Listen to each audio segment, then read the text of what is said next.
মাধ্যমে শুনছেন সকল মানুষ, আমরা যদি উপকৃত হতে চাই তাহলে দুটি শর্ত, আল্লাহ প্রদত্ত শর্ত পূরণ করতে আমরা বাধ্য। একটি হচ্ছে মনোযোগী শ্রোতা হতে হবে, যা শুনবো সে ব্যাপারে আমাদেরকে মনোগ্রাহী হতে হবে, আর সেই শ্রুত কথাগুলো জীবনে বাস্তবায়ন করতে হবে।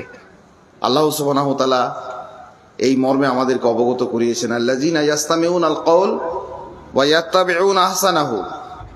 কোনো কথা হলে যারা মনোযোগ দিয়ে শোনে এবং শ্রুত কথাগুলো জীবনে বাস্তবায়ন করে, উলাইকাল্লাযীনা হাদাহুমুল্লাহ, তারাই কেবলমাত্র হেদায়েতের যোগ্য।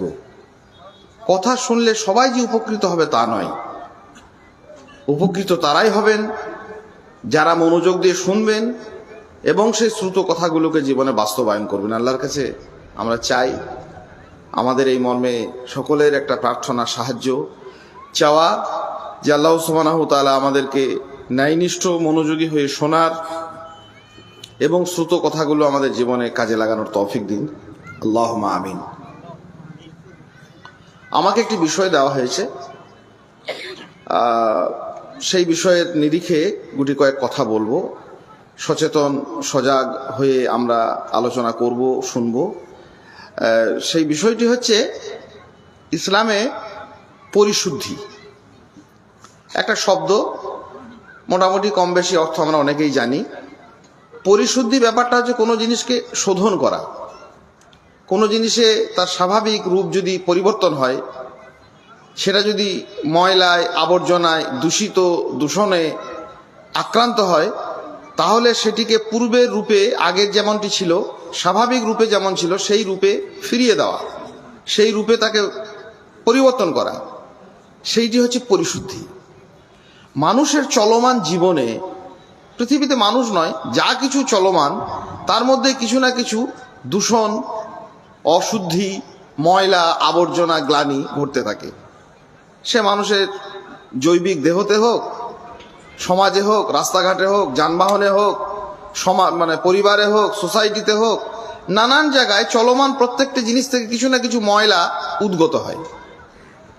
আমাদের জীবনের, সার্বিক জীবনের, মানব জীবনের যে বিষয়গুলি আমাদেরকে আক্রান্ত করে, যে ময়লা আবর্জনাগুলো আমাদেরকে আকীর্ণ করে, আমাদেরকে ঢেকে ফেলে, আমাদেরকে দূষিত করে, সেগুলো থেকে শোধিত হওয়ার পথপন্থা ইসলামে সেই নিরিখে কি বলা হয়েছে, পরিশুদ্ধি ব্যাপারটা ইসলামে ঠিক কেমন, আমরা শোধন হতে যাব কেন, শোধিত হয়ে আমাদের কি লাভ, যদি শোধিত না হই, নানা রকমের ময়লা আর আবর্জনা গায়ে মেখেই যদি বেঁচে থাকি আর পাঁচজনের মতো, তাহলেই বা আমাদের কি ক্ষতি। শুদ্ধ হতে চাই, পরিশুদ্ধির জন্য আমরা নানা রকম ব্যবস্থাপনা গ্রহণ করি, কিন্তু তার পথ পদ্ধতি আমরা জানি না, ঠিক কোন উপায়ে আমাদের এই ময়লা, এই ধূলি ধূসরিত জীবন থেকে আমরা অব্যাহতি পাবো। ঠিক এই নিরিখে কয়েকটি কথা। ওমা তৌফিক ইল্লা বিল্লাহ, আলাইহি তাওয়াক্কালতু ওয়া ইলাইহি উনী। প্রথম কথা, আমরা পরিশুদ্ধ হতে যাব কেন? মানুষের জীবনে নানা রকমের চড়াই উতরাই আছে, হাজারো রকমের ময়লা আবর্জনা প্রতিনিয়ত গ্লানি হচ্ছে, সে হচ্ছে। মানুষ তো আর সবকিছু খোঁজ খবর রাখে না, মানুষ সবকিছু দেখতেও পায় না। মানুষ আমাদেরকে খুব বেশি না হলে সে নিয়ে আমাদেরকে কেউ সজাগ সতর্কও করতে আসে না। তাহলে ময়লা শোধনের জন্য, নিষ্কাশনের জন্য, দূষণ প্রতিরোধের জন্য, জীবনের নানা রকমের আবর্জনা থেকে মুক্ত হওয়ার জন্য আমাদের এত ব্যাখ্যান্তর কেন? এই নিয়ে একটু পিছিয়ে গিয়ে আমরা গুটি কয়েক কথা সম্পর্কে স্পষ্ট একটা ধারণা নিই। প্রথম কথা হচ্ছে, মানুষ নামের এই যে জীবটি পৃথিবীতে রাজত্ব করছে, আমরা বেঁচে রয়েছি, এই পৃথিবীর প্রকৃত বাসিন্দা আমরা নই। যদি হতাম তাহলে এসব পরিশুদ্ধি এসব ব্যাপার কিছু থাকতো না। পৃথিবীতে অসংখ্য প্রাণী বাস করে, গরু, হাঁস, ছাগল, মুরগি, কুকুর, বিড়াল ইত্যাদি ইত্যাদি। তাদের এই ধরনের কোনো পরিশুদ্ধির প্রয়োজন হয় না, কারণ তারা এই পৃথিবীর প্রকৃত এবং দীর্ঘস্থায়ী আদি বাসিন্দা। মানুষ আমরা নই, আমরা বাসিন্দা নই। এত কিছু রাজত্ব কায়েম করি আমরাই, পৃথিবীর সর্বসেবা সমস্ত জিনিসকে ভোগ করি আমরাই, পৃথিবীর যত রকমের সুখময় অবস্থান আছে সবকিছু আমাদের, পৃথিবীটাকে আমরা নিজের গ্রহ বলে মনে করি, আর আমরা এর প্রকৃত আদি বাসিন্দা আমরা নই। তাহলে কে? পৃথিবীর যদি আদিবাসী বলা হয়, পৃথিবীর যদি চিরস্থায়ী বাসিন্দা বলা হয়, মূল বাসিন্দা বলা হয়, তাহলে অন্য কারো, হাঁস, মুরগি, গরু, ছাগল এরা। মানুষ অন্য জায়গা থেকে আসা একটি বাসিন্দা। এ কিছুদিনের জন্য এসেছে, আবার সে যেখানে এসেছে সেই দিকে সে ধাবিত হবে। যদি মানুষ প্রকৃত বাসিন্দা হতো তাহলে পৃথিবীর অন্যান্য প্রাণীদের মতো তাদের আচরণ হতো, তা কিন্তু হয়নি। পৃথিবীর নানান যে কোনো প্রাণীর দিকে তাকিয়ে দেখবেন, সেই প্রাণীগুলো পৃথিবীতে কেমন ধরনের জীবনযাপন করে, ব্যাপারটা একেবারে অন্যরকম হয়ে যেত। কিরকম হতো? একটা প্রাণী, গরু, ছাগল, হাঁস, মুরগি, পৃথিবীর সমস্ত ব্যবস্থাপনার সঙ্গে তার একটা অ্যাডজাস্টমেন্ট আছে, সে নিজেকে তার সঙ্গে মানিয়ে নেয়। প্রচণ্ড রোদে একটা গরু হেঁটে বেড়ায়, ছাগল হেঁটে বেড়ায়, অন্যান্য প্রাণী ঘুরে বেড়ায়, মানুষ পারে না। কেন পারে না? এই নিয়ে বিশদ পৃথিবীর অসংখ্য মানুষ, ইসলামের লবি থেকেও অন্যান্য জায়গা থেকেও, তারা বিভিন্ন দৃষ্টিকোণ থেকে অনেক সুন্দর সুন্দর আলোচনা করেছেন। দুনিয়ার অন্যান্য কোনো প্রাণী মানুষের মতো এত অসহায়ত্ব বোধ করে না। সে রোদে পুড়তে পারে, পানিতে ভিজতে পারে, শীতের দেশে সে বহাল তবিয়তে জীবনযাপন করতে পারে। দুনিয়ার সমস্ত ব্যবস্থাপনার সঙ্গে তারা নিজেদেরকে কি করেছে? একাত্ম করেছে। মানুষ পারেনি। রোদে মানুষ বেশিক্ষণ থাকতে পারে না, বৃষ্টিতে ভিজতে পারে না, শীতের কামড় সহ্য করতে না পেরে শীত বস্ত্র সে গায়ে দেয়। পৃথিবীর কোনো ব্যবস্থাপনার সঙ্গে সে নিজেকে একাত্ম অভিযোজিত করতে পারেনি। এটা একটা বড় কারণ, অজস্র কারণের মধ্যে দ্বিতীয় একটি কারণ, পৃথিবীর কোনো ধরনের সুখ শান্তিতে মানুষ শেষ নিরাপত্তা বা শেষ আনন্দ শান্তি পেতে পারে না। যে প্রাণীটা পানিতে তৈরি হয়েছে, আল্লাহ সুবহানাহু ওয়া তাআলা যাকে তৈরি করেছেন, সে পানিতেই শান্ত থাকে, জলজ প্রাণী হিসাবে সে পরিচিত। পাহাড়ে যে প্রাণীটি তৈরি হয়েছে, পাহাড়ে সে স্থির আছে, সে দাবি করে না বা বিদ্রোহ করে না যে আমি অন্য জায়গায় যাব। যে প্রাণীর বনভূমিতে যার জীবনযাপন, বনভূমিতে সে শান্ত। মানুষ কোথাও স্থির নয়। এত রকমের সুখ এবং স্বাচ্ছন্দ্য পাওয়ার পর মানুষের মধ্যে একটা হাহুতাশ আছে, সে সবসময় ছুটে যায় আরো ভালো কোথায় পাবো, হেথা নয় অন্য কোথা, অন্য কোনোখানে আরো এক অন্য জায়গার সন্ধানে মানুষ বিচলিত।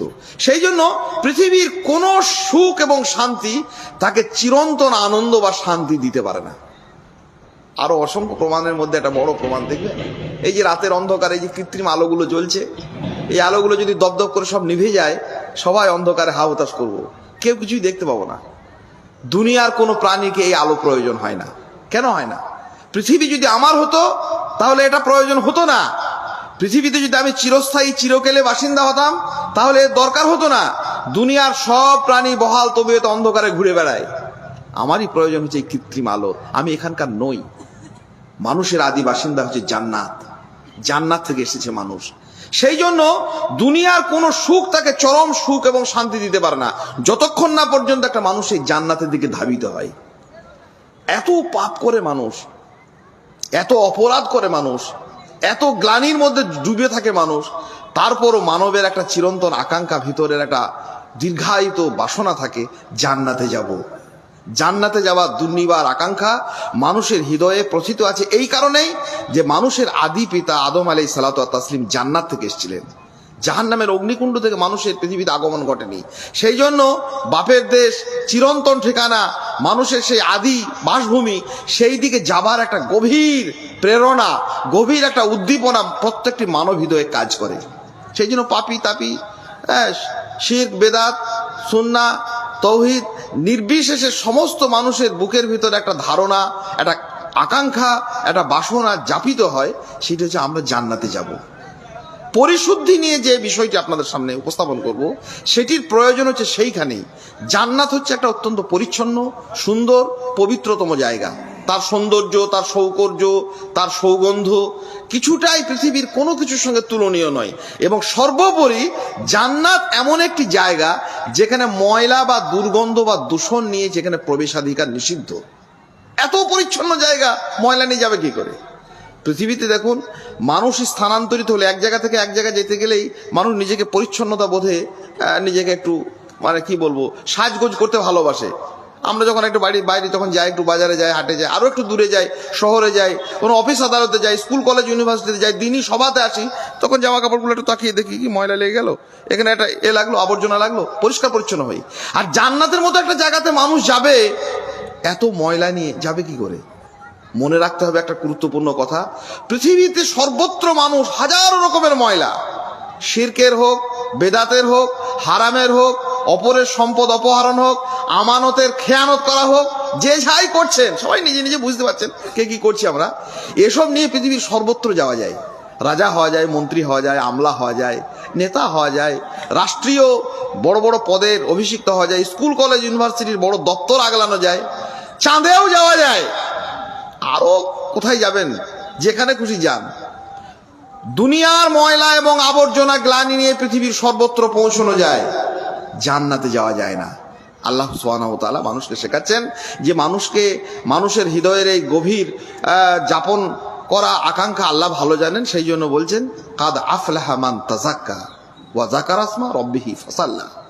নিশ্চিত সেই মুক্তি পেল, সেই ফালা পেল, সেই কল্যাণের দিকে ধাবিত হলো, জাহান্নামের আগুন থেকে তারই মুক্তি নির্ধারিত হলো। কে? যে নিজেকে পরিচ্ছন্ন করলো, পরিষ্কার করলো, পবিত্র করলো। পরিশুদ্ধির এইখানেই হচ্ছে যথার্থ সার্থকতা। এই জন্যই আমরা ময়লা থেকে দূর হব, এই জন্য নিজেদের গায়ের, নিজেদের সোসাইটির, নিজেদের সমাজের, নিজেদের রুজি রোজগারের, নিজেদের আকীদার, নিজেদের মানহাজের, নিজেদের সমস্ত কিছুর ময়লা দূরীকরণ এই জন্যই অপরিহার্য, এই জন্যই জরুরি, এই জন্যই আমাদের জন্য আবশ্যিক যে আমরা এই ময়লা নিয়ে জান্নাতে যেতে পারবো না। পৃথিবীর সর্বত্র যাচ্ছে, মানুষ চলে যাচ্ছে, স্কুলে যাচ্ছে, কলেজে যাচ্ছে, ইউনিভার্সিটিতে যাচ্ছে, বড় বড় পদে যাচ্ছে, হাজারো রকমের রাষ্ট্রীয় ক্ষমতা ভোগ করছে, সামাজিক ক্ষমতা ভোগ করছে, মোড়ল হচ্ছে, মাতব্বর হচ্ছে, সব কিছু জায়গাতে যাবে, চাঁদে চলে যাচ্ছে, কিন্তু জান্নাতে যাওয়া যাবে না। এই সহজলভ্য সত্য আল্লাহ সুবহানাহু ওয়া তাআলা আমাদেরকে জানিয়েছেন। এবং শুধু জানিয়েছেন নয়, পৃথিবীর প্রত্যেকটা নবী এবং রাসূল পৃথিবীর এসেছেন, তাদের মূল কাজ হচ্ছে জান্নাতের পথ দেখানো এবং জান্নাতের পথে মানুষকে পরিচালনার জন্য তাদেরকে ময়লা, দূষণ, নোংরামো, আবর্জনা থেকে মুক্ত করা। পবিত্র কোরআন আল্লাহ সুবহানাহু ওয়া তাআলা স্পষ্ট করছেন, ওয়াল্লাযী বা'সা ফিল উম্মিয়িনা রাসূলাম মিনহুম ইয়াতলু আলাইহিম আয়াতি ওয়া ইউযাক্কিহিম ওয়া ইউআল্লিমুহুমুল কিতাবা ওয়াল হিকমা। নবী রাসূলদের আগমনের কারণ হচ্ছে মূলত চারটি, তার মধ্যে একটি হচ্ছে ইয়াতলু আলাইহিম আয়াতি, কোরআনের আয়াতগুলিকে, পবিত্র কিতাব এবং গ্রন্থকে মানুষের সামনে তারা তেলাওয়াত করে শুনিয়ে দেবেন। শুধু শুনিয়ে দেবেন না, ইউযাক্কিহিম, তাদেরকে পরিচ্ছন্ন করবেন, তাদেরকে পরিষ্কার করবেন, তাদেরকে পবিত্র করবেন। এটা নবী রাসূল আলাইহিমুস সালাতু ওয়াত তাসলিমদের দায়িত্ব। এই কাজটাই তারা করেছেন। সেই জন্য পরিশুদ্ধি ছাড়া, পরিষ্কার পরিচ্ছন্ন হওয়া ছাড়া, আমরা যেমন সামান্য বাইরে একটু গেলে যেমন নিজেকে পরিষ্কার পরিচ্ছন্ন করি, জান্নাতের মতো এমন একটা সুদূর জায়গাতে আমরা যাব, তার জন্য যেমন জরুরি অপরিহার্য পরিচ্ছন্ন হওয়া, তেমনি পরিচ্ছন্নতার দিকটা, পরিষ্কারের দিকটা, পরিশুদ্ধির দিকটা আল্লাহ সুবহানাহু ওয়া তাআলা গুরুত্ব দিয়েছেন। কিভাবে? মানব জাতির কাছে যত নবী এবং রাসূল আলাইহিমুস সালাতু ওয়াত তাসলিমকে পাঠিয়েছেন পৃথিবীতে, তাদের মৌলিক কাজের মধ্যে একটা বড় গুরুত্বপূর্ণ কাজ ছিল তাজকিয়া করা, মানুষকে সংশোধন করা, সংস্কার করা, ময়লা থেকে মুক্ত হওয়া নানাবিধ পথ পদ্ধতি মানুষের সামনে স্পষ্ট করা। আমরা নিরন্তর প্রচেষ্টায় রত হব যাতে করে আমাদের এই দূষণগুলি, দুর্গন্ধগুলি আমাদের কাছ থেকে দূর হয়। কি কি ক্ষেত্র আছে দূষণের? প্রথম ক্ষেত্র হচ্ছে মানুষের যত রকমের দূষণ। একটা দূষণ তো আমাদের সাধারণত আছে, আমরা ময়লা ধুলো বালি লাগলে আর অন্যান্যভাবে অপবিত্র হলে, নাপাক হলে মানুষ কি করে? মাটি দিয়ে, পানি দিয়ে, অজু দিয়ে, গোসল করে, তায়াম্মুম করে বিভিন্নভাবে আমরা পরিষ্কার পরিচ্ছন্ন হয়। তো পরিষ্কার পরিচ্ছন্নতার একটা স্বাভাবিক ক্ষেত্র হচ্ছে তাকে কিছু না কিছু জ্ঞান অর্জন করা। যার জ্ঞান বোধ বুদ্ধি নেই, পাগল, মাতাল অথবা বোধ বুদ্ধিহীন, মস্তিষ্কের বিকৃতি ঘটেছে, সে পরিষ্কার পরিচ্ছন্নতা বোঝে না। স্বাভাবিকভাবে যে জীবনযাপন করে, স্বভাবসিদ্ধ মস্তিষ্কের যিনি অধিকারী, তার একটা ধারণা থাকে এবং পরিচ্ছন্নতার জন্য তাকে জ্ঞান থাকা দরকার যে আমার কোন জায়গাটা অপরিষ্কার হয়েছে, কোন জায়গাটা ময়লা হয়েছে, কিভাবে পরিষ্কার করবো, টয়লেটে গিয়ে, বাথরুমে গিয়ে, গোসলখানায় গিয়ে, অজু করে, পানি দিয়ে, মাটি দিয়ে, ইত্যাদি ইত্যাদি নানাভাবে পরিচ্ছন্নতার। তো পরিচ্ছন্নতার নানান ক্ষেত্রগুলিকে ব্যবহারের জন্য মৌলিক উপকরণ হচ্ছে সেই বিষয়ে জ্ঞান অর্জন করা, ইলম তালাশ করা, ইলম অনুসন্ধান করা, ইলমটাকে নিজেদের জীবনে বাস্তবায়ন ঘটানো। যে ইলম দিয়ে আমরা নিজেকে পরিষ্কার করব, সেই ইলমটাই যদি, সেই জ্ঞানটাই যদি, সেই শিক্ষাটাই যদি অমার্জিত হয়, সেটাই যদি আমাদের দূষিত হয়, তাহলে তো পরিচ্ছন্নতা কোনো নিয়মই থাকবে না। কেউ যদি না জানে যে এই রকমের একটা মোবিল বা তেল বা মারাত্মক ধরনের একটা দুর্গন্ধ আমার হাতে লেগে গেছে, কি দিয়ে পরিষ্কার করতে হয়, সেই পরিষ্কারকরণের পদ্ধতিটি যদি তার না জানা থাকে, সেই ইলমটা যদি না জানা থাকে একটি কথা, আর যদি জানা থাকে ভুল, তাহলে সে পরিষ্কার হতে পারবে না। সেই জন্য প্রথম সংস্কার হচ্ছে, প্রথম পরিচ্ছন্নতা অবলম্বন হচ্ছে আমাদের শিক্ষার, আমাদের ইলমের, আমাদের জ্ঞানের। জ্ঞানের বিহনে কোনো প্রেম নেই। আমরা যতই মুখে বলি আল্লাহকে ভালোবাসি, একজন মানে জ্ঞানহীন মানুষ, তার কাছে না আছে ভালোবাসার কোনো উপকরণ, না আছে ঘৃণার কোনো উপকরণ, না আছে পরিচ্ছন্নতার কোনো উপকরণ। এই জন্য মুসা আলাইহিস সালাতু ওয়াত তাসলিম আল্লাহর কাছে পানা চেয়েছেন যে আউযু বিল্লাহি আন আকুনা মিনাল জাহিলিন, হে আল্লাহ মূর্খতা থেকে তুমি আমাকে পানা দিও। শয়তানের কাছ থেকে যেমন পানা চায়, আশ্রয় চায়, মুসা আলাইহিস সালাম বলেছেন যে দোয়া করেছেন আল্লাহ সুবহানাহু ওয়া তাআলার কাছে যে আমাকে আল্লাহ মূর্খতা থেকে, এটা একটা অভিশাপ। আমরা যে শিক্ষা অর্জন করছি বা যে ইলমের মাধ্যমে নিজেদেরকে পরিষ্কার করব, সেই শিক্ষাটাই যদি ময়লায় আক্রান্ত থাকে তাহলে তো নিজেকে পরিচ্ছন্ন করতে পারবো না। কোন শিক্ষা, কোন ইলম কিভাবে অর্জন করব, এইটা আমাদের প্রথম দেখার কথা।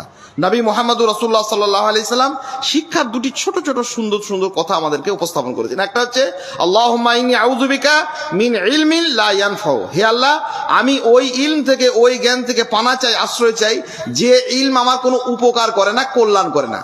আরেক জায়গায় বলছেন আল্লাহুম্মা ইন্নী আসআলুকা ইলমান নাফিয়া, হে আল্লাহ আমাকে ওই ইলম দাও, ওই জ্ঞান দাও, ওই বিদ্যা দাও, ওই শিক্ষা দাও যেটি আমার কল্যাণ করে, যেটি আমাকে উপকৃত করে।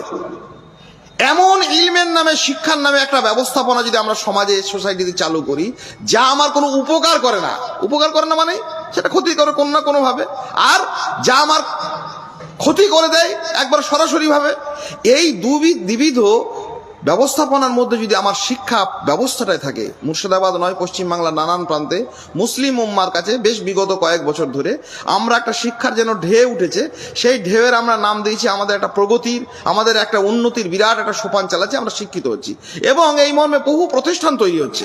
সম্মানিত শুধু ভালো করে মনে রাখবেন, মনোযোগ দিয়ে শুনবেন, আমরা মনে করছি যে আমাদের একটা শিক্ষার সংস্কার হচ্ছে এবং বড় বড় সেই সমস্ত প্রতিষ্ঠানগুলোর একটা নাম রাখা হচ্ছে, প্রতারণামূলক একটা দুরভিসন্ধিমূলক একটা ব্যবহার হচ্ছে শব্দ, ইসলামের আদলে দ্বীনি প্রতিষ্ঠান, ইসলামের আদলে আমাদের বিভিন্ন প্রতিষ্ঠান। কিসের ইসলামের আদল? ইসলামের আদল মানে পবিত্র কোরআন এবং সুন্নাহর শিক্ষা হয়, পবিত্র কোরআন সেখানে তেলাওয়াত হয়, পবিত্র কোরআনের সেখানে শিক্ষা সত্য সত্যই দেওয়া হয় না আমি যা শেখাচ্ছি সেই শিক্ষায়, যা দীর্ঘদিন ধরে লালিত হয়েছে আমাদের মিথ্যাচারীদের দ্বারা, যে সিলেবাস তৈরি হয়েছে মিথ্যাচারীদের দ্বারা, যে বিষয়বস্তু বই নির্মিত হয়েছে, পুস্তকাদি লেখা হয়েছে সম্পূর্ণ মিথ্যুকদের দ্বারা, সেইগুলিই আমাদের পড়ানো হয়। তাহলে কিসের আদলটা হলো? আমরা ছোটবেলায় পড়েছিলাম, মানুষ একসময় আদিম মানুষ ছিল, কোনো জ্ঞান বুদ্ধি ছিল না। শিশুবেলায় অল্প স্বল্প দু এক ক্লাসে বাংলা পড়েছি। কি ছিল? আমাদেরকে আদিম মানুষের কথা শেখানো হতো যে আদিম মানুষ কিছু জানতো না, বুঝতো না, গাছের ছাল পড়তো, উলঙ্গ হয়ে ঘুরে বেড়াতে ভালোবাসতো, আর নদীতে তারা মুখ দিয়ে পানি খেত। অবৈজ্ঞানিক, আনহাইজেনিক, অস্বাস্থ্যকর। পৃথিবীর কোনো বিজ্ঞান, কোনো সাহিত্য, কোনো দেশ, কোনো সংস্কৃতি, কোনো ইতিহাসে কথা সত্য বলেনি। আমাদের সিলেবাসের লোকরা লিখে দিয়েছে কি নদীতে মানুষ মুখ দিয়ে পানি খেত, কোনোদিনই খেত না। এত বড় মিথ্যাচার একটা মানুষ শিখলো। যে মানুষ চাকা আবিষ্কার করলো, যে মানুষ অসংখ্য প্রযুক্তির জন্ম দিল, যে মানুষ আদ সামুদের যুগে লক্ষ লক্ষ মানে ইট আর পাথর দিয়ে বিশাল বিশাল প্রাসাদ তৈরি করলো, যে মানুষ একদিন পিরামিড তৈরি করলো, সেই মানুষ একদিন নদীতে মুখ দিয়ে পানি না, হাত দিয়ে পানি না দিয়ে মুখ দিয়ে পানি খেত। হাত দুটো দিয়ে পানিটাকে আঁচলা ভরে মুখে নেওয়ার এই বুদ্ধিটা মানুষের ছিল না। অবৈজ্ঞানিক, মানুষ জাতির ওপর অবমাননা। যুগ যুগান্তর ধরে আপনার সিলেবাসে আপনার লজ্জা শরম হায়া যদি থাকে, কিছু হায়া শরম না থাকলে আলাদা কথা, যদি লজ্জা শরম হায়া কিছু থাকে তাহলে এই সিলেবাস আপনি পড়াবেন আর সেই প্রতিষ্ঠানের নাম দেবেন ইসলামের আদলে আমার ছেলেরা শিক্ষিত হচ্ছে। এর থেকে মানুষের সঙ্গে, জাতির সঙ্গে, নিজের সঙ্গে আত্মপ্রতারণা আর কিছু হতে পারে না। সেই মিথ্যা ইতিহাস, গল্পের গরু গাছে ওঠে। যে মানুষটার পৃথিবীতে জন্মই হয়নি সেই মানুষটার রাজত্বকাল পড়ানো হলো আমাকে, এত সাল থেকে এত সাল আমাকে রাজত্ব করেছিল, ওই মানুষটা পৃথিবীতে আসেনি, পৃথিবীর সমস্ত ঐতিহাসিকরা বলেছে। এত মিথ্যাচারিতায় পরিপূর্ণ। মানুষের নামে, সাহিত্যের নামে শেখানো হলো তাকে আদি রসাত্মক নানা রকমের অভব্য, অসভ্য, অশালীন কাজ। শিল্প সংস্কৃতির নামে শেখানো হলো তাকে এমন সব ছবি আঁকা যার দিকে একজন মা একজন শিশুকে নিয়ে, একজন সন্তানকে, একজন কন্যাকে, মেয়েকে নিয়ে তার বাবা তাকিয়ে দেখতে পারবে না। বড় বড় ইউনিভার্সিটিগুলোতে গিয়ে তাকিয়ে হাঁ করে তাকিয়ে, যেটা কি গো, ন্যাংটা একটা মূর্তি টাঙানো আছে, বলে এর নাম ভাস্কর্য, বলে ওটা কি, বলে ওর নাম স্থাপত্য, বলে ওটা কি, ওটার নাম চিত্রকলা। কিসের শিক্ষা? আপনি বলছেন ইসলামের আদলে, এটা একটা মিথ্যাচারিতা। আর দ্বিতীয় কথা হচ্ছে, যে শিক্ষা থেকে নবী মুহাম্মদুর রাসূলুল্লাহ সাল্লাল্লাহু আলাইহি ওয়াসাল্লাম স্পষ্ট করে দিয়েছেন, সেই শিক্ষাটাকেই স্পষ্ট করে দিয়েছেন আল্লাহুম্মা ইন্নী আউযু বিকা মিন ইলমিন লা ইয়ানফাউ, হে আল্লাহ আমাকে ওই শিক্ষা থেকে, ওই দুনিয়ার আর আখিরাতের কোনো কল্যাণ করে না, আমার কোনো উপকার করেনি, সেই শিক্ষাটাকে, সেই ললিত কলা, সেই ভাস্কর্য, সেই মিথ্যা ইতিহাস, সেই প্রোপাগান্ডামূলক দুরভিসন্ধিমূলক ইতিহাস আজকে হাজারদুয়ারিতে ছিলাম কিছুক্ষণ এক ভাইয়ের সঙ্গে, আমাদের 3-4 ভাই মিলে, কয়েকজন মানুষ ভাইয়ের সব এসেছেন, এখানে বসে আছেন। তা কয়েকজন মানুষও ঢুকছে হুড়ুর করে, হিন্দু মুসলিম নানান কমিউনিটির লোকেরা। একটা মানুষ আশ্চর্য, এই যুগে কত বড় মিথ্যাচারিতা। বলে এখানে একজন মহিলা শুয়ে আছে, সেই মেয়েটা জানো, গাইড আরো সব বর্ণনা করছে, এই মহিলাটি জীবন্ত শিশুদের বাচ্চাদের কলজে চিবিয়ে চিবিয়ে খেত। পৃথিবীর ইতিহাসে কেউ লেখেনি, কোথাও নেই। শৈশবে রূপকথা চুপ করে শুনতাম, মনে হতো এর বুঝি সবটাই সত্যি। বড় হয়ে দেখলাম, বুঝলাম, জানলাম আগাগোড়া রং করা মিথ্যেই ভর্তি। কিসের ইসলামী আদল? এইসব চিটিংবাজ প্রতারকদেরকে সমাজ থেকে বের করুন। ইসলামের আদলে নয়, জাহিলিয়াতের আদলে আপনি শিক্ষা ব্যবস্থা প্রতিষ্ঠান করেছেন। আপনার কোরআন এবং সুন্নাহ, আপনি যদি উপকৃত হতে চান, ময়লা দুর্গন্ধ থেকে নিজে এবং নিজের সন্তানকে বাঁচাতে চান, আপনার সিলেবাস আপনাকে তৈরি করতে হবে, আপনার ইতিহাস আপনাকে লিখতে হবে, মিথ্যাচারীদের লেখা নয়। আর যদি বলেন মিথ্যাচারীদের লেখা নিয়েই পড়বো, তাহলে তার নাম দেন জাহিলিয়াতের প্রতিষ্ঠান, অজ্ঞদের প্রতিষ্ঠান, মূর্খদের প্রতিষ্ঠান, ফেরাউন আদ সামুদ্রের প্রতিষ্ঠান। ইসলামের নাম কেন ব্যবহার করছেন? মুসলমানদের মৌলবীদের আলেম ওলামাদের চাওয়া আদায় করা, ওই টাকাগুলো জাকাতের সম্পদগুলো লুটপাট করে খাবার জন্য? এর নাম শিক্ষার নাম সংস্কার? ঢেলে সাজাতে হবে। জ্ঞানের বিহনে কোনো প্রেম নেই, কোনো ভালোবাসা নেই। এই যুগে কোথাও কোনো আলো নেই। সম্মুখে পথযাত্রীকের জীবনানন্দ লিখেছিলেন, কোনো আলো মানুষ পেতে পারে না যতক্ষণ তার মধ্যে ইলম নাই। সেই ইলম, যে ইলম নবী মুহাম্মদ রাসূলুল্লাহ সাল্লাল্লাহু আলাইহি সাল্লাম। আপনি বিজ্ঞান শিখুন, আপনি কারিগরি শিখুন, আপনি আরো কিছু শিখুন। রাক্ষসের গল্প শিখে শিশুকে সাহিত্য শেখানোর নাই। ও রাক্ষসের মতো খেয়ে যাবে, দেশ খাবে, জগৎ খাবে, সম্পদ খাবে, মা বাপকে খাবে, আত্মীয় স্বজন খাবে, গোটা সোসাইটিকে খেয়ে পেট ভরে দেবে, পেট ফেটে যাবে তার। কিন্তু কারণ তার জন্মই হয়েছে, তার শিক্ষা শুরু হয়েছে রাক্ষস আর খোকসের গল্প দিয়ে।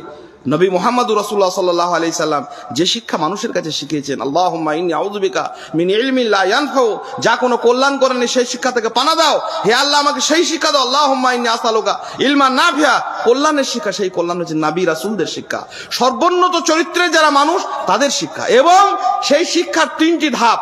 শিক্ষার সংস্কার ছাড়া পৃথিবীর কোনো ময়লা দূরীভূত হতে পারে না।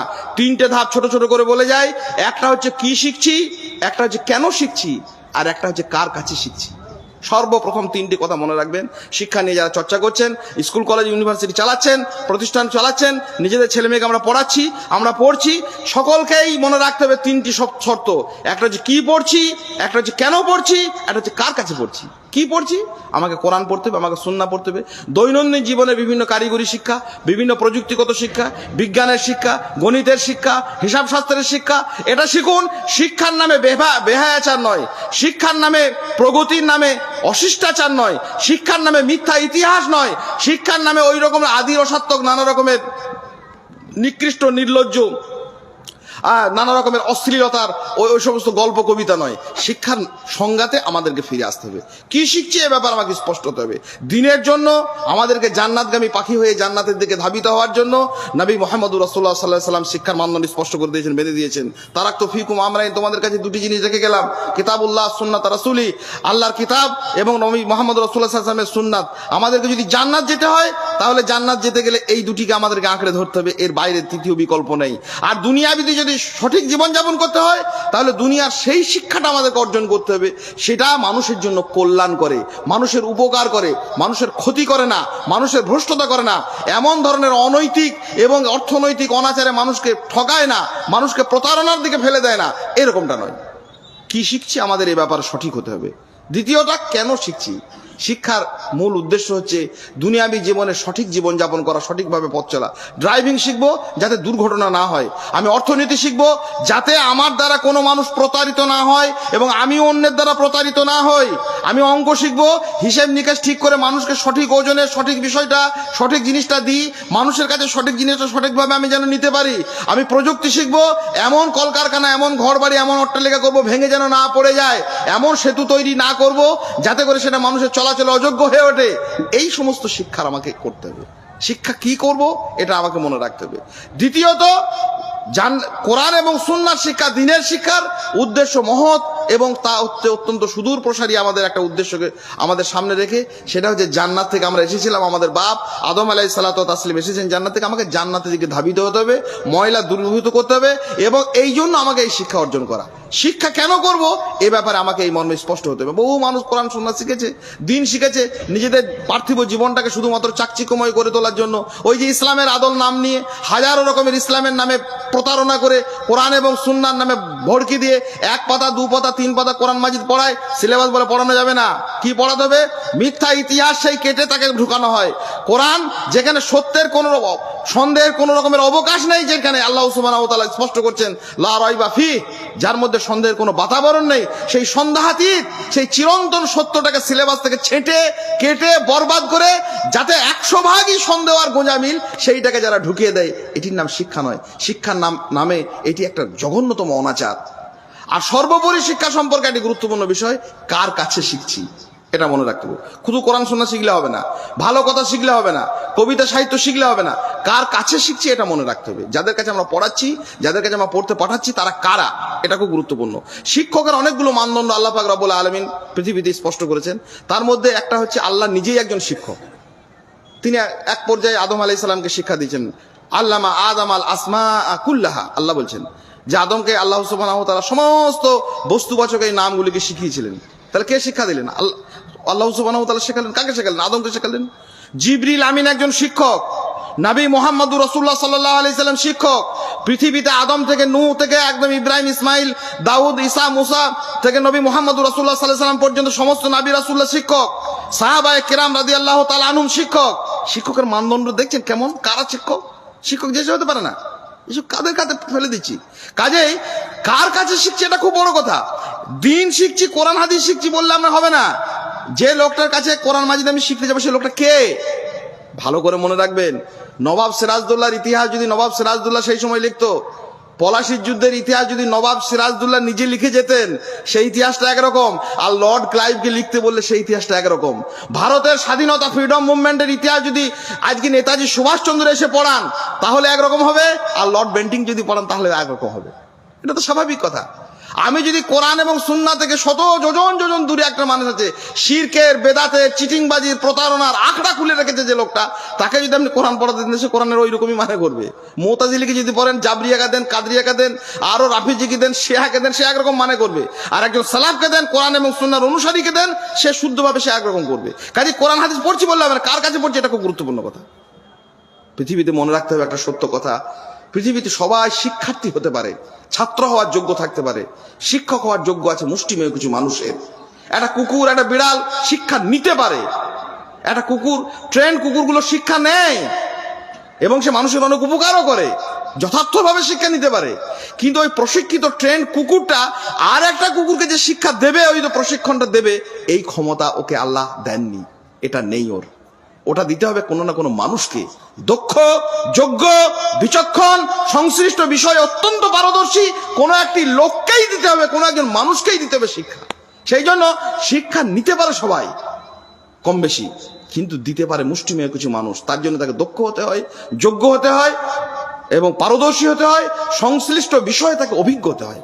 আমরা দিনই শিক্ষার নাম করে যদি কোরআন এবং সুন্নাহর শিক্ষা যেখানে চালাই, মাদ্রাসাগুলোতে আলহামদুলিল্লাহ, মসজিদের মক্তবে সংস্কারের মূল রূপরেখা হচ্ছে শিক্ষা অর্জন, এবং সেই শিক্ষার যাবতীয় অসংশোধিত বিষয়গুলো রয়েছে, সেই বিষয়গুলির দিকে গুরুত্ব দেওয়া। কোনোভাবে শিক্ষার মোড়কের ভিতরে কোনো দুর্গন্ধ, কোনো ময়লা, কোনো আবর্জনা যেন না আসে। দুনিয়ার সব জায়গায় যা হচ্ছে হোক গে, আমরা শিক্ষা প্রতিষ্ঠানকে যদি ময়লা মুক্ত না করতে পারি, পৃথিবীর সমস্ত একদম ভিডিও থেকে, এইচডিও থেকে, রাষ্ট্রপতি থেকে, সমাজ থেকে, মসজিদ থেকে, মাদ্রাসা থেকে সব ময়লায় জর্জরিত হয়ে যাবে। কারণ আমি শিখেছি তো ভুল, শিখেছি প্রথম থেকে ভুল। একটা কথা বলতাম মাঝে মাঝে, নবী মুহাম্মদ রাসূলুল্লাহ সাল্লাল্লাহু আলাইহি সাল্লাম আমাদের শিখিয়েছেন মুমিন হওয়ার একটা ন্যূনতম একটা বৈশিষ্ট্য কি, ইজা সাররাতকা হাসানাতুকা ওয়া সাআতকা সাইয়্যাতুকা ফান্তা মুমিন। নবী সাল্লাল্লাহু আলাইহি ওয়াসাল্লাম বলেছেন, যখন তোমাকে ভালো কাজ আনন্দ দেয় আর মন্দ কাজ যখন তোমাকে কষ্ট দেয়, তখন তুমি জানবে তুমি মুমিন। এই কথা বোঝা যাচ্ছে? আল্লাহ রাসূল সাল্লাল্লাহু আলাইহি ওয়াসাল্লাম বলছেন, যখন দেখবে যে কোনো ভালো কাজ তোমাকে আনন্দ দেয় আর মন্দ কাজ তোমাকে ব্যথিত করে, যে কোনো মন্দ কাজ যে করবো, নিজেরই হোক আর অন্যেরই হোক, আর তখন তুমি জানবে তুমি মুমিন। তো আমাদেরকে যখন একটা পড়াতে মনে হতো, আমি বলছি একদিন যে আমরা তো সব উল্টো রাস্তায় চলেছি। চিরকাল আমাকে ভালো কাজই দুঃখ দিয়েছে আর মন্দ কাজই আমাকে আনন্দ দিয়েছে। মাধ্যমিক পরীক্ষা দিতে গেলাম, নিয়ে আমাদের হোস্টেলে থাকতাম একটা স্কুলে, হোস্টেলের মাস্টার সুপারিনটেন্ডেন্ট সবাই গেলেন, পরীক্ষা হল থেকে বেরিয়ে এলাম, বলে আরে পরীক্ষা কেমন হলো? খুব ভালো হয়েছে স্যার। কি পরীক্ষা ছিল রে? ইংরেজি পরীক্ষা। গার্ড কেমন ছিল? স্যার গার্ড খুব ভালো ছিল। ভালো ছিল মানে কি? ওর দেখাতে কি করে লিখতে আমাকে সুযোগ দিয়েছে, আমাকে চুরি করার সুযোগ দিয়েছে বলে সেদিন বলেছিলাম, ওইভাবেই তো বড় হয়েছি। চুরি করার সুযোগ দিয়েছে, ওর দেখে লেখার সুযোগ দিয়েছে বলে বলেছি যে স্যার আজকে ইংরেজি পরীক্ষাতে গার্ডটা ছিল না দারুণ। তারপর যে ফিজিক্যাল সায়েন্সের একটা পরীক্ষা হলো, সেই দিন একজন ম্যাডাম ছিলেন, সে তো সাংঘাতিক ঘাড় ঘোরাতে দেবে না, ক্লাস থেকে পরীক্ষা হল থেকে বেরিয়ে এলাম, পরীক্ষা কেমন হলো? হলো স্যার মোটামুটি। আরে গার্ড কেমন ছিল রে? হ্যাঁ বাজে, একদম বাজে একদম মহিলা ছিলেন। এখন গাল দিয়েছি কেন? চুরি করতে দেয়নি বলে। চুরি করতে দেয়নি বলে মন্দ কাজে কি বলছি, ব্যথিত হয়েছি। আর যিনি মহৎ ছিলেন, যিনি ন্যায়নিষ্ঠ ছিলেন, তার ভালো কাজে কি করেছি, ভালো কাজ করে সেখানে আমরা কি আনন্দ পাইনি, সেখানে আমরা দুঃখ পেয়েছি। আর যেখানে মন্দ কাজ হয়েছে সেখানে আমরা আনন্দ পেয়েছি। চিটিংবাজি করতে দেয়নি বলে যে ফুড অফিসার রেশনের দোকানের ডিলারকে খেতে দেয়নি চুরি করে, সে রেশনের ডিলারও তখন বলে যে বিদ্রোহ করেছে, বলে হ্যাঁ এইখানে একটা ফুড অফিসার এসছে আমাদের এখানে, সাংঘাতিক বাজে লোক, টেটিয়া মানুষ, একদম ফালতু লোক রে ভাই, কোথা থেকে এলো, একে কে নিয়ে এলো রে? রাস্তার ধারে যে পুলিশ অফিসাররা ঘুষ খেতে দেয়নি, ধরেছে আর মানে থানায় নিয়ে এসছে, তাকে আমরা গালাগাল করেছি। আর যে মানুষটি বহাল তবি আমাকে চুরি করার, চিটিংবাজি করার, আমানতের খেয়ানত করার, জনগণের সম্পদকে লুটতরাজ করার ক্ষমতা দিয়েছে, স্বাধীনতা দিয়েছে, তাকে জয় জয়কার করেছি। জয়, সত্যি আপনার মতো ভালো মানুষ হয় না। এই যে দুর্নীতি, এই দুর্নীতির মূল কাঠামো হচ্ছে এই প্রথম থেকে আমার শিক্ষা ব্যবস্থা। আমরা রাসূলুল্লাহ সাল্লাল্লাহু আলাইহি তোমার বাণীরে করিনি গ্রহণ। আজ কি হবে? ভয়ঙ্কর একটা অন্ধকার, এক অন্ধকারময় জীবনের চারিদিকে আমাদের ছেয়ে ফেলেছি, আর সেই ময়লায় ময়লায় আকীর্ণ হয়ে গেছে। অদ্ভুত আঁধারে এসেছে এই পৃথিবীতে আজ। যারা অন্ধ, সবচেয়ে বেশি আজ চোখে দেখে তারা, যাদের হৃদয়ে কোনো প্রেম নেই, প্রীতি নেই, করুণার আলোড়ন নেই। পৃথিবী অচল আজ তাদের সুপরামর্শ ছাড়া। যারা চোর, চিটিংবাজ, প্রতারণা নেই, মায়া নেই, মমতা নেই, কোন রকমের জাতির প্রতি কল্যাণের কোনো বার্তা নেই, তারাই, তাদের ছাড়া আজ পৃথিবী যেন চলে না। অদ্ভুত আঁধারে এসেছে পৃথিবীতে আজ। যারা অন্ধ, সবচেয়ে বেশি আজ চোখে দেখে তারা, তারাই বলছে আমরা সবকিছু দেখতে পাচ্ছি।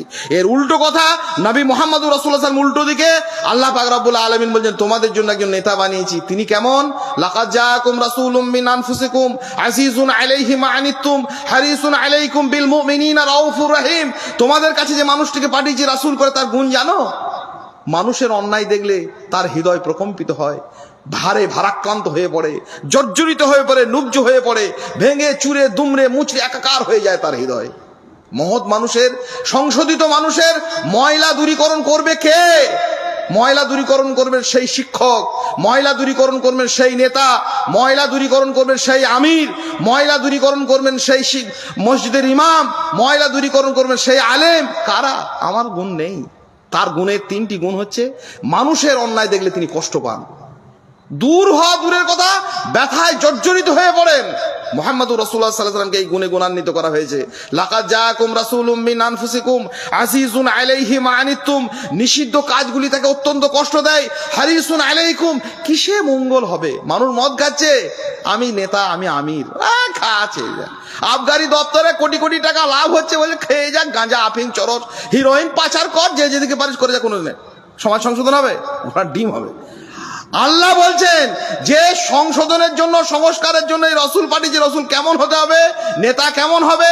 আমির কেমন হবে? শিক্ষক কেমন হবে? তোমাদের ইমাম কেমন হবে? তার বৈশিষ্ট্য হচ্ছে এক, মানুষের যে কোনো ধরনের কষ্ট, সুদ খাওয়া থেকে, ঘুষ খাওয়া থেকে, প্রতারণা করা থেকে, রাহাজানি করা থেকে, অশ্লীলতা থেকে, সমস্ত জিনিস, যা কিছু অন্যায় কাজ মানবের জন্য ক্ষতিকারক, তা দেখে তার হৃদয় প্রকম্পিত হয়ে উঠবে, ব্যথায় জর্জরিত হয়ে উঠবে। হারিসুন আলাইকুম, কিসে মঙ্গল হয়? কেমন করে জাতি মদ থেকে দূরে সরে যায়, বিড়ি থেকে মুক্ত হয়, হারাম জিনিস থেকে সরে আসে, তার জন্য সে সর্বদা চেষ্টা করবে। বিল মুমিনিনা রাউফুর রহিম, তৃতীয় গুণ হচ্ছে মুমিনদের প্রতি হবেন তিনি অত্যন্ত দয়া পরবশ, গভীর করুণা বৎসল। এক হৃদয় নয়, এক আকাশ, এক পৃথিবী ভালোবাসা তাদের জন্য তার হৃদয়ে যাপিত হবে, যে আমার এই উম্মত, আমার কওম, আমার এই ভালোবাসার মানুষজন, আমার এই দলের মানুষ, আমার এই মসজিদের মুসাল্লি, আমার এই মাদ্রাসার ছাত্র, আমার এই সংগঠনের লোকেরা কি করে এই সমস্ত অন্যায় থেকে দূরীভূত হবে, কি করে ময়লা দূর হবে, তার জন্য সবসময় চেষ্টা করবে, এবং তাদের প্রতি তিনি গভীর ভালোবাসা যাপন করবে। কি করে হবে? তাহলে সংস্কারের মৌলিক নীতিমালা হচ্ছে শিক্ষার নীতিমালাকে আমাদেরকে সংস্কৃত করা, সেইগুলিকে সংশোধন করা। তার জন্য মৌলিক নীতি হচ্ছে কি শিখবো, সেটাকে ঠিক করে নেওয়া। কোথায় পড়াচ্ছি, কত বড় স্কুল, কত বড় বড় মাওলানা থাকে, ওসব দেখে লাভ নেই। কি পড়াচ্ছে ওটা দেখা। কোরআন পড়াচ্ছে তো, সুন্নাহ পড়াচ্ছে, তাওহীদ শেখাচ্ছে, বেদাত থেকে মানুষকে দূরে সরাচ্ছে, হারাম জিনিস থেকে নিষেধ করাচ্ছে। কি পড়াচ্ছে আর কেন পড়াচ্ছি? এই জন্য কি চাকরি বাকরি করে বড় বড় টাকা পাবে শুধু এই জন্য? না, চাকরি বাকরি পেলে করবে, শিক্ষা নিয়ে মানুষ বিভিন্ন রকমের পেশা যাপন করবে, কোনো অসুবিধা নেই। কিন্তু উদ্দেশ্য হবে তার দুনিয়াবি যে সমস্ত কারিগরি শিক্ষা, প্রযুক্তির শিক্ষা, অন্যান্য শিক্ষা, দুনিয়াতে স্বচ্ছ, সুন্দর, পরিচ্ছন্ন, দূষণমুক্ত জীবনযাপন করা।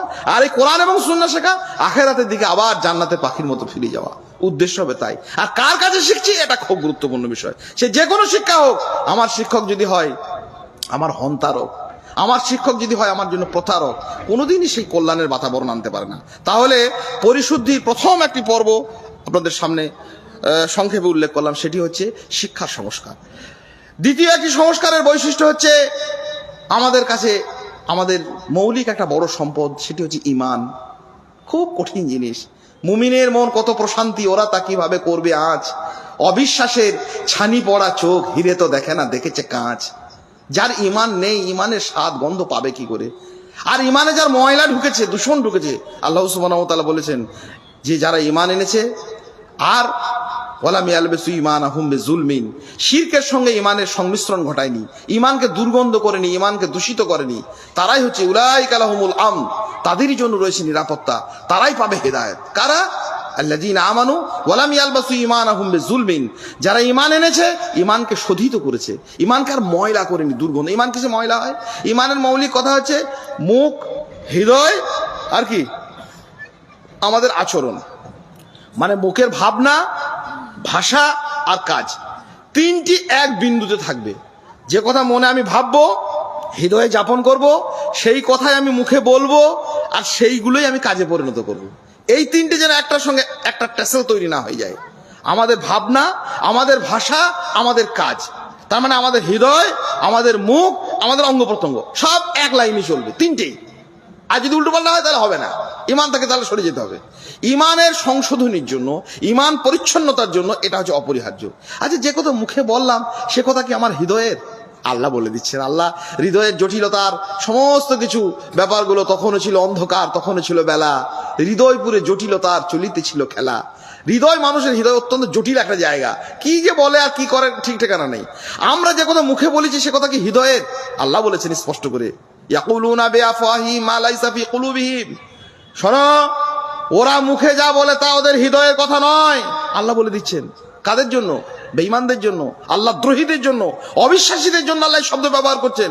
ইয়াকুলুনা বিআফওয়াহিহিম মা লাইসা ফি কুলুবিহিম, তাদের হৃদয়ে যা আছে ওটা নাই, মুখ দিয়ে যা বলছে। আমরা কি বলছি? আল্লাহু আকবার কতবার বলছি।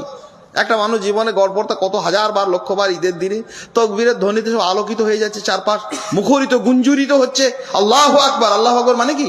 আল্লাহ সবচেয়ে বড়।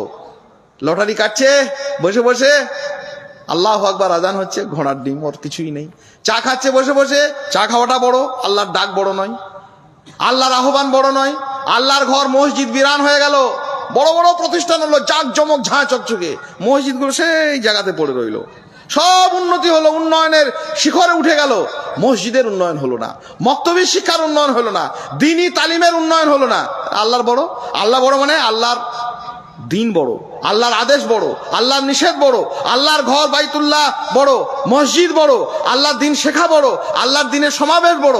কই বড় হয়ে গেছি?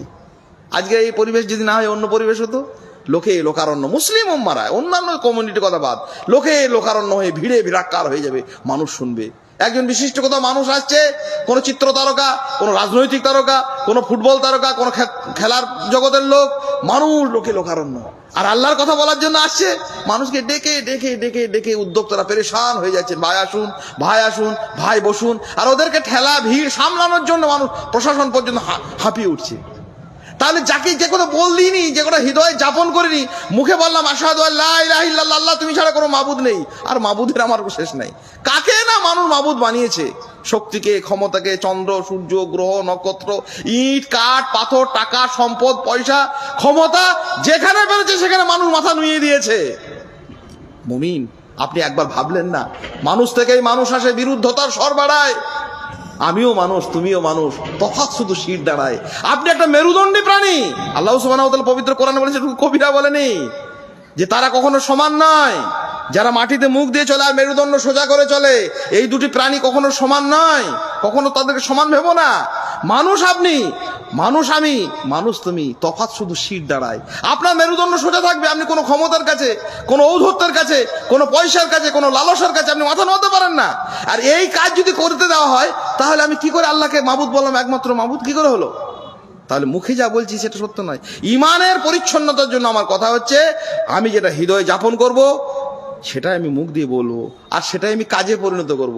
মুখ দিয়ে বললাম আশহাদু আন্না মুহাম্মাদুর রাসূলুল্লাহ, কালেমা পড়ে নাম শাহাদাতাইন, মুহাম্মদ সাল্লাল্লাহু আলাইহি ওয়াসাল্লাম আল্লাহ রাসূল। রাসূল মানে কি? রাসূল মানে তার ইতাআত হবে, লিউতা বিইজনিল্লাহ, আল্লাহর নির্দেশে তারই অনুসরণ হবে, আর কারণ নয়। ফিতরা, যাকাত, ওসর, হজ, ওমরা, জানাজা, দোয়া যা হবে মুহাম্মদুর রাসূলুল্লাহ সাল্লাল্লাহু আলাইহি ওয়াসাল্লাম যেমনটি করেছিলেন, তিনি যেমন করে ফিতরা দিয়েছিলেন, তিনি যেমন করে যাকাত দিয়েছিলেন, তিনি যেমন করে ওমরা করেছিলেন, তিনি যেমন করে হজ পালন করেছিলেন, তিনি যেভাবে সালাত আদায় করেছিলেন, তিনি যেভাবে দোয়া করেছিলেন, যেখানে করেছিলেন, যখন করেছিলেন, যেভাবে করেছিলেন, সাহাবায়ে কেরামরা সেগুলোকে যেভাবে ধরে রেখেছেন, যে আলোকে বুঝেছেন, সেইটা হবে সুন্নাহ। আমরা মুহাম্মদ সাল্লাল্লাহু আলাইহি ওয়াসাল্লামকে বললাম আল্লাহ রাসূল, আমার কাজকর্ম, আমার বিয়ে বাড়ি, আমার আত্মীয় বাড়ি, আমার সমাজের, আমার সোসাইটির, আমার বাপদাদার, আমার 14 পুরুষের, আরো কত লোকের অনুসরণ। আমাদের হুজুর বলছেন, আমাদের বলছে, আমাদের গায়ের ইমাম বলছে, ও বলছে আমাদের বিয়াইরা বলছে, ও বলছে আমাদের ভাইরা বলছে। কি তাহলে আমরা ইমানের দিক থেকে পরিশুদ্ধ হওয়ার জন্য, বিশুদ্ধ হওয়ার জন্য, ময়লা দূরীকরণের জন্য মৌলিক দায়িত্ব হচ্ছে এটাই, মৌলিক কর্তব্য হচ্ছে এটাই, যে আমরা যেটা বুকের ভিতরে যে ধারণাটা রাখবো সেটা মুখ দিয়ে বলবো, সত্য কথা ভাববো, সত্য কথা বলবো, আর সত্য কাজটা করব।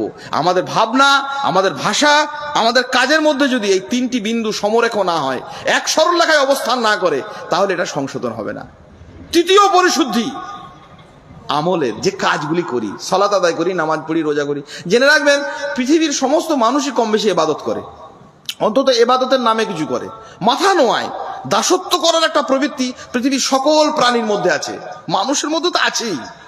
দাসত্ব করার, গোলামি করার, ইবাদত করার, বন্দেগী করার একটা মৌলিক স্পৃহা, মৌলিক একটা চাহিদা মানব হৃদয়ের মধ্যেই আল্লাহ রেখেছেন। নাহলে মানুষ এত গোলামি, দাসত্ব, আনুগত্য করবে কি করে? কিন্তু সমস্ত গোলামি, সমস্ত দাসত্ব আল্লাহর কাছে গ্রহণযোগ্য নয়। ততটুকুই গ্রহণযোগ্য যতটুকু আল্লাহ সুবহানাহু ওয়া তাআলা শিখিয়েছেন, নির্দেশিত করেছেন।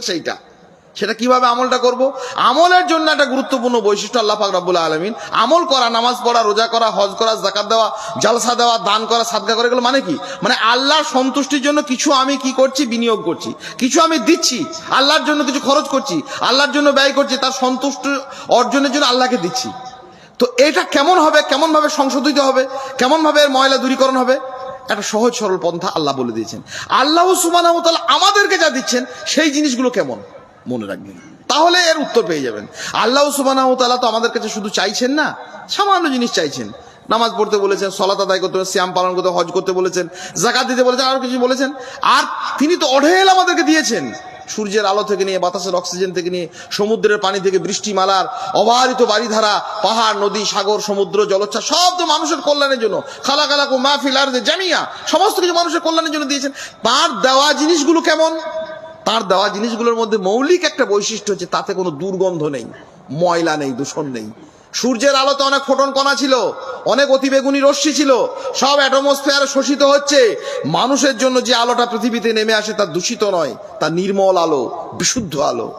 অনেক পানিতে অনেক দূষণ আছে, আসমান থেকে যে পানি নামে সে পানির মধ্যে কোনো দূষণ নেই, সেটা হচ্ছে মায়ে তাহুর, পবিত্র পানি, শুধুই কল্যাণ আর কল্যাণ। গরুর পেট থেকে দুধ বেরোয়, ভেবেছেন কখনো সেই দুধটা কোথা থেকে বেরিয়ে আসে? আল্লাহ বলছেন, ইন্না লাকুম ফিল আনআমি লাইবরাতুন নুসকিকুম মিম্মা ফি বুতুনি মিন বাইনি ফারথি ওয়া দাম লাবানান খালিসান সাইগান লিশারিবিন। কোরআন পড়েনি? আল্লাহ বলেছেন যে দেখো, চতুষ্পদ জন্তুর ভিতরে তোমাদের জন্য কল্যাণকর অনেক নসিহত রেখেছি। তাদের পেট থেকে যা বেরিয়ে আসে, ওটা বের হয়ে আসে দুটি নালিকার মাধ্যমে, অভিশ্রুত হয়ে পরিশ্রুত হয়ে আসে। একটা হচ্ছে গোবর নালী, একটা হচ্ছে রক্তের নালিকা। কিন্তু এমন একটা জিনিস, এই গোবর আর রক্তের মধ্য থেকে সে আস্তে আস্তে পরিশ্রুত হয়ে, অভিশ্রুত হয়ে মানুষের কাছে এসে পৌঁছয়, যেখানে গোবরের দুর্গন্ধও থাকে না, রক্তের দাগও লাগে না। যদি থাকতো মানুষ খেতে পারতো না, ফেলে দিত। মায়ের পেটের অনেক দুর্গন্ধ ছিল, মায়ের বক্ষ থেকে যখন শিশু দুধ পান করে মায়ের ভিতরে পেটের ভিতরে কোনো নোংরামো আসে না। কি আসে? লাবানান খালিসান, বিশুদ্ধ দুধ, পরিশ্রুত দুধ, ভেজাল মুক্ত দুধ, সায়েগান লিশারিবিন, পানকারীদের জন্য খুব তৃপ্তিদায়ক। আল্লাহ বলেছেন আমি তোমাদেরকে যে জিনিসগুলো দিই খালি দেখো। আওহা রব্বুকা ইলান নাহাল, মৌমাছিদেরকে আল্লাহ বলেছেন আমি নির্দেশ দিয়েছি। কি নির্দেশ? আনি তাখদি মিনাল জিবালে বুয়ুতা ওয়া মিনাশ শাজার ওয়া মিম্মা ইয়ারশুন, যাতে করে সে পাহাড়ে গাছে লোকালয়ে বাসা বাঁধে। সুম্মা কুলি মিন কুল্লি সামারাত, বিভিন্ন ফল থেকে ফুল থেকে মধু সংগ্রহ করে। ফাসলুকি সুবুলা রব্বিকে জালুলা, তারপর আবার সেগুলিকে তার রবের দেখানো পথে সেই বাসাতে নিয়ে আসে। মৌমাছি গেল, বিভিন্ন ফুল থেকে মধু নিয়ে এলো, মধু নিয়ে এসে সে বাসাতে জমা করলো। কি করে জমা করে জানেন? ইয়াখরুজু মিন বুতুনিহা, তার পেট থেকে বেরিয়ে আসে, মুখে করে নিয়ে আসে না। মুখে যে ফুলের রসটা সে সিঞ্চিত করে, সেই সিঞ্চিত রসটাকে সে শরীরের ভিতরে ঢুকিয়ে নেয়, পেটের ভিতরে। কখনো ভেবে দেখেছেন পৃথিবীতে এমন কোনো প্রাণী আছে কোনো খাবার খাওয়ার পর আবার তার মুখ দিয়ে যখন উগরে দেয় তখন সেটাকে বলে বমি? পৃথিবীতে এমন কোনো প্রাণী নেই যার বমির দুর্গন্ধ মুক্ত। যে কোনো প্রাণী, আর মানুষ বা অন্যান্য প্রাণী তো একবারে মারাত্মক দুর্গন্ধ। একমাত্র ব্যতিক্রম মৌমাছি, তার পেট থেকে বেরিয়ে আসে ইয়াখরুজু মিন বুতুনিহা, বমির দুর্গন্ধ থাকে না। কি থাকে? শারাবুন মুখতালিফুন আলওয়ানু, বিচিত্র রঙের পানীয় তার পেট থেকে বেরিয়ে আসে। ফিহে শিফাউন লিন্নাস, বমির দুর্গন্ধ নেই, সেখানে আছে শুধু কল্যাণ আর কল্যাণ। আল্লাহ কি দেখাচ্ছেন? যে আমি তোমাকে রবুবিয়াতে পরিচর্যার জন্য, তোমার যত্নের জন্য, তোমার পরিষেবার জন্য আসমান থেকে পানি দিই, তাকে দূষণ নেই। সূর্য থেকে আলো দিই, তাতে দূষণ নেই। তোমাকে মৌমাছির পেট থেকে মধু বের করে আনি, বমির দুর্গন্ধ নেই। গরুর পেট থেকে, মানুষের পেট থেকে, শরীর থেকে দুধ নিঃসৃত হয়, সেখানে কোনো রকমের রক্তের দাগ নেই, গোবরের দুর্গন্ধ নেই। আর আল্লাহকে আমি যেটা দিচ্ছি, আমার নামাজ, আমার রোজা, আমার হজ, আমার যাকাত, আমার অন্যান্য সাদকা, সব চিটিং ভাজিতে আর ভরপুর আর দুর্গন্ধে আকীর্ণ।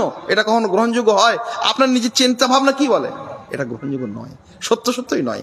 তাহলে আমাদেরকে আমলের ক্ষেত্রে যত রকমের আমলগুলো আল্লাহ সুবহানাহু ওয়া তাআলার জন্য আমরা করব, সেই আমলগুলো আমাকে পরিচ্ছন্ন হতে হবে, পরিষ্কার হতে হবে। তেমনি ভাবে আমাদের পরিচ্ছন্নতার একটা বড় ক্ষেত্র, সেটা হচ্ছে মানুষের হৃদয়। এটা ময়লা হলে তো সব ময়লা হয়ে গেল। নবী সাল্লাল্লাহু আলাইহি ওয়াসাল্লাম বলেছেন জালা ফি কুল্লি জাসাদিন মুদগা, প্রত্যেকটা মানব শরীরে একটা মাংসের টুকরো রয়েছে, ওটা যদি গড়বড় হয়ে যায় সব গড়বড়, আর ওটা যদি শুদ্ধ থাকে সব শুদ্ধ। আলা ওয়াহিয়াল কালব, সাবধান, ওটা হচ্ছে মানুষের হৃদয়। হৃদয়টা হচ্ছে আসলে একটা পেয়ালার মতো পাত্র। সেই পাত্রে অনেক ভালো ভালো জিনিস থাকে। কি থাকে? ঈমান থাকে, তাকওয়া থাকে, ইখলাস থাকে, নিয়ত থাকে। এগুলো হচ্ছে পাত্রে রাখার জায়গা। আর যে জিনিসগুলো ওখানে জায়গা নয়, ওটা সেটা হচ্ছে হিংসা, বিদ্বেষ, অহংকার, চাটুকারিতা, মিথ্যাচার, নেফাক। এইগুলো দিয়ে যদি আমার হৃদয়ের নামের এই পাত্রটা ভরে দিই, তাহলে তাকওয়া থাকবে কোথায়? ঈমান থাকবে কোথায়? ইখলাস থাকবে? পাপ ছুঁড়ে ফেলে দিন। লোকের ওপরে হিংসা করতে গিয়ে, বিদ্বেষ রাখতে গিয়ে, রাগ পুষতে গিয়ে আমার এই সুন্দর এই হৃদয়ের মতো এই পেয়ালাটাকে আমি যদি ভরে দিই, মানুষের ওপর বিদ্বেষ রেখে, অহংকার রেখে, রাগ রেখে, ক্ষোভ রেখে, আরো নানা রকম পরশ্রী কাতরতা রেখে, এইগুলো আবর্জনা, এই আবর্জনা দিয়ে আমার এই হৃদয় নামের এই পাত্রটা যদি আমি নিজেই পূর্ণ করে রেখে দিই, তাহলে কিন্তু ঈমান, তাকওয়া এগুলা ঢুকবে কি করে? কাজেই হৃদয়ের পরিচ্ছন্নতা খুব বড় পরিচ্ছন্নতা, খুব গুরুত্বপূর্ণ বিষয়।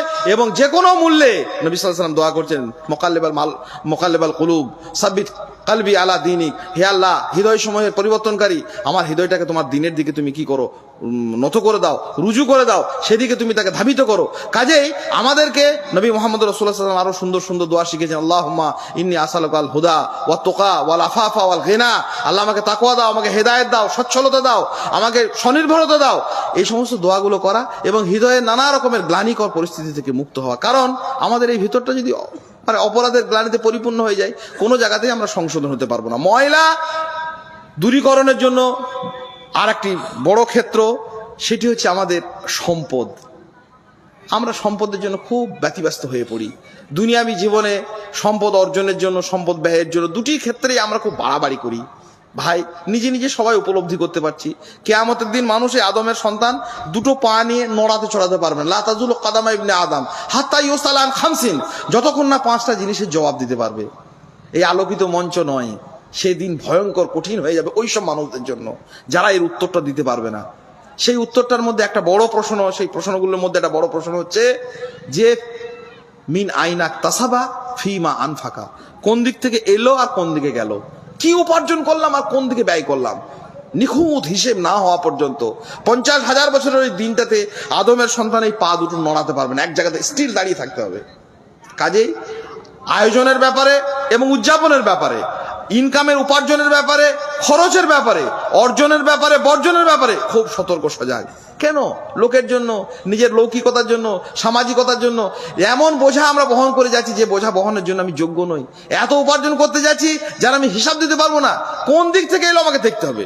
হারামের, সুদের, ঘুষের, অনাচারের, পরের সম্পত্তি খেয়ানতের, আমানতের খেয়ানতের, রাষ্ট্রীয় সম্পদকে তসরুপ করা, যে কোনো মসজিদের, মাদ্রাসার, কার সম্পদকে নিয়ে আমি করছি, কাদের জন্য করছি, কেন করতে যাচ্ছি, হিসাব দিতে পারবো না। এটা আমাকে মনে রাখতে হবে। সম্পদের ক্ষেত্রে পরিচ্ছন্নতা খুব গুরুত্বপূর্ণ। মনে রাখতে হবে আমাদের হৃদয় প্রতিনিয়ত কয়েকশো লিটার পাম্প করে রক্ত। এই হৃদয়টা কি করে ভালো থাকে? যে রক্তটা তৈরি হয়েছে হারাম দিয়ে। রক্ত যদি দূষিত হয় আর সেইটা পাম্প করে, আমরা ছোটবেলাতে পাম্প মেশিন দেখতাম, যখন পানিটা দুর্গন্ধ হয়ে যেত আর মোটা হয়ে যেত, পানিটা থিকনেস যখন বেড়ে যেত, তখন ওই পাম্পটা আর চলতো না। মানুষের হৃদয়টা আস্তে আস্তে বিকল হয়ে যাবে। সেই জন্য একটা অস্থির পরিবেশ চারপাশে, কোনো কিছুতেই বিশ্বাস নেই, শ্রদ্ধা নেই, ভালোবাসা নেই, কোনো কিছুতে আস্থা নেই। যে যা বলছে মনে করছে এসব চলছে, চলুক, আমি আমার কাজটা করি। ভাই, এই অস্থিরতা থেকে আমাদেরকে অব্যাহতির জন্য সার্বিক দূষণ নিয়ন্ত্রণের, সার্বিক দূষণ সংশোধনের আমাদের চেষ্টা করতে হবে। শেষ কথা, সময় হয়ে গেল। একটা ময়লা ধোয়ার একটা ভালো কথা বলি। পৃথিবীতে বিভিন্ন জিনিস ধোয়া, পরিষ্কার করার, পরিশুদ্ধির বিভিন্ন রকমের ব্যবস্থা আছে। কোনো জিনিস পানি দিয়ে ধোয়া হয়, কোনো জিনিস অ্যাসিড দিয়ে ধোয়া হয়। প্রচন্ড মাংস চর্বিওয়ালা গোশ খেয়ে পানি দিয়ে ধুয়ে আপনার ওই চর্বিটা যাবে না, কোনোভাবেই যাবে না। ওদের সাবান দিয়ে, সার্ফ দিয়ে ধুতে হবে, এসব ব্যাপার আছে। কোনো জিনিসকে অ্যাসিড দিয়ে ধুতে হয়, অ্যাসিড ব্যবহার করতে হয়। কোনো জিনিসকে তেল দিয়ে ধুতে হয়, মোবিল দিয়ে ধোয়, কেরোসিন দিয়ে ধোয়, পেট্রোল দিয়ে ধোয়, সাবান দিয়ে ধোয়, সার্ফ দিয়ে ধোয়। মানুষের ময়লা, জীবনের ময়লা, পাপের ময়লা ধোয়ার একটা সাংঘাতিক তরল বস্তু আছে। সেটা আল্লাহ সুবহানাহু ওয়া তাআলা দিয়েছেন, আমাকে দিয়েছেন, আপনাকে দিয়েছেন, কুল কায়নাতের প্রত্যেকটা মানুষকে দিয়েছেন। সেটা এতই শক্তিশালী, পাহাড় পর্বত প্রমাণ যদি ময়লা হয়ে যায়, আপনি নিশ্চিত থাকুন ইনশাআল্লাহ তাআলা, আল্লাহর উপর ভরসা করে সেইটিকে ব্যবহার করতে শিখুন। দেখবেন ময়লা সব সব ধুয়ে মুছে একাকার হয়ে যাবে। সেটা হচ্ছে মানুষের চোখের কোনা বেয়ে গড়িয়ে পড়া দুফোঁটা অশ্রু, আল্লাহর ভয়ে, আল্লাহর ভালোবাসায়। রাতের অন্ধকারে, নির্জনে, একাকিত্বে আপনি উঠুন আর আল্লাহ সুবহানাহু ওয়া তাআলার কাছে কাঁদুন। চোখ দিয়ে গড়িয়ে পড়া ফোঁটা ফোঁটা এই দুফোঁটা বৃষ্টি বিন্দু, এর এত শক্তি। আজ দু চোখে বৃষ্টি নামুক, হৃদয়ে আসুক অশ্রু শ্রাবণ, পাপের কালিমা ধুয়ে মুছে যাক, শুদ্ধাচারের নামুক প্লাবন, কবি বলেছেন। আর এর ক্ষমতা আরো অনেক। আমেরিকা জ্বলছে, আগুনে পুড়ে কয়েক লক্ষ কোটি ডলার শেষ হয়ে গেল। আর আগুন নেভানোর জন্য যে ব্যবস্থাপনা ওরা নিয়েছে না, সেগুলো আগুনে পুড়ে যাচ্ছে। ভয়ঙ্কর ব্যাপার। আমাদের মিডিয়ার সব চুপচাপ বসে আছে। বাবজি, আব্বাজান বললে রাগ করবে, আব্বাজান রেগে যাবে না, এই যে আব্বাজানের ব্যাপারে কিছু বলছে না। অন্যান্য হলে আমাদের মসজিদে কোথাও একটা সামান্য ইট খসে পড়ে গেলে বলে বিরাট ব্যাপার, বোম মেরেছে, এখানে বোমের কারখানা ছিল, সেই জন্য মসজিদে ইটটা ছেড়ে চলে গেল। বেঈমান মিডিয়ারা, কথা বল।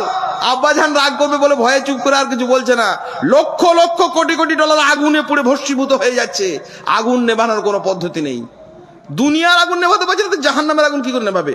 জাহান্নামের আগুন নেভানোরও আর ময়লা দূরীকরণের একটা পন্থা, দুটোই কাজ করে। চোখের কোনা বেয়ে আল্লাহর ভয়ে, আল্লাহর ভালোবাসায়, বিগত পাপের জন্য আল্লাহর কাছে ইস্তেগফার করা, ক্ষমা চাওয়া। আল্লাহ যা করেছে আল্লাহ তুমি ক্ষমা করে দাও। মানুষের জন্য সম্পর্কিত থাকে, মানুষের মালধন যদি লুটেপুটে খেয়েছি, তার কাছে সেগুলোকে ফিরিয়ে দেওয়া। আমানতের খেয়ানত করলে আমানতের জায়গা, যোগ্য জায়গাতে সেগুলোকে পৌঁছে দেওয়া। আর আল্লাহর ইবাদতের ক্ষেত্রে, শিরকের ক্ষেত্রে, বেদাতের ক্ষেত্রে কিছু করলে আল্লাহর কাছে নত জানু হয়ে চোখ দিয়ে ফোঁটা ফোঁটা পানি।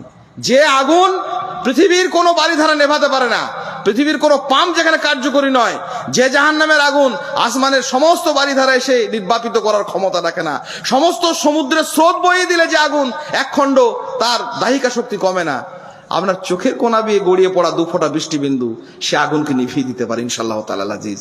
আল্লাহ যদি চান, আমরা চেষ্টা করি ময়লা দূরীকরণের জন্য, জাহান্নামের আগুন থেকে বাঁচার জন্য, আমাদের সেই আসল জায়গা জান্নাত, সেই জান্নাতের দিকে ধাবিত হওয়ার জন্য, সার্বিক দূষণ এবং সার্বিক রকমের সমস্ত রকমের অশোধন থেকে বাঁচার জন্য আল্লাহ পাক রব্বুল আলামিন আমাদেরকে যে নির্দেশ দিয়েছেন, পবিত্র কোরআন এবং সুন্নাহকে আঁকড়ে ধরা, মূল শিক্ষাকে অবলম্বন করা, দূষণমুক্ত শিক্ষার মধ্যে নিজেদেরকে আগ্রহী হওয়া, দূষণমুক্ত জীবিকার সঙ্গে নিজেদেরকে পরিব্যাপ্ত করা, আর সর্বোপরি ভুল ভ্রান্তি থেকে মুক্তির জন্য, ময়লা দূরীকরণের জন্য আল্লাহর ভয়ে কাঁদা, আল্লাহকে ভালোবাসা। আল্লাহ আমাদেরকে তৌফিক দিন, আল্লাহুম্মা আমিন।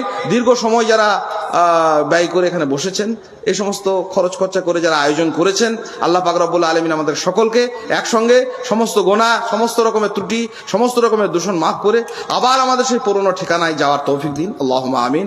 আস্তাগফিরুল্লাহ লি ওয়া লাকুম ওয়া লিসাইরিল মুসলিমিন ফাস্তাগফিরু ইন্নাহু হুয়াল গাফুরুর রহিম। আসসালামু আলাইকুম।